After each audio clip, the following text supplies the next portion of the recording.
أعوذ بالله من الشيطان الرجيم.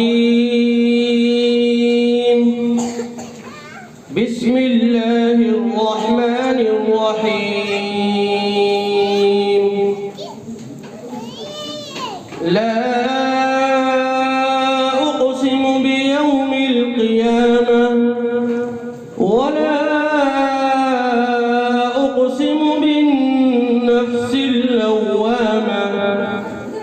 أيحسب الإنسان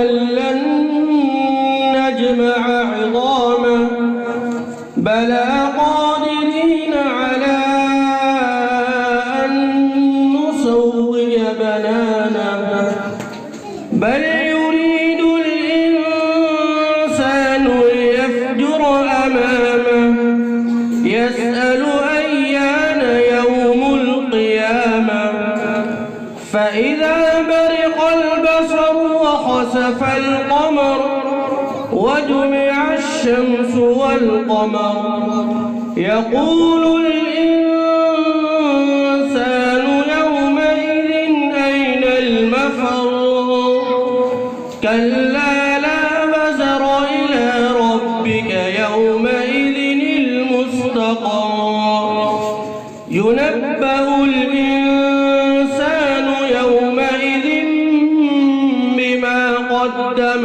وأخر بل الإنسان على نفسه بصيرة ولو ألقى معاذيره لا تحرك به لسانك لتعجل به إن علينا جمعه وقرآنه فإذا قرأناه فاتبع قرآنه ثم إن علينا بيانه كلا بل تحبون العاجلة وتذرون الآخرة وجوه يومئذ ناظرة إلى ربها ناظرة ووجوه يومئذ باسرة تظن أن يفعل بها فاقرة كلا إذا بلغت التراقي وقيل من راق وظن أنه الفراق والتفت الساق بالساق إلى ربك يومئذ المساق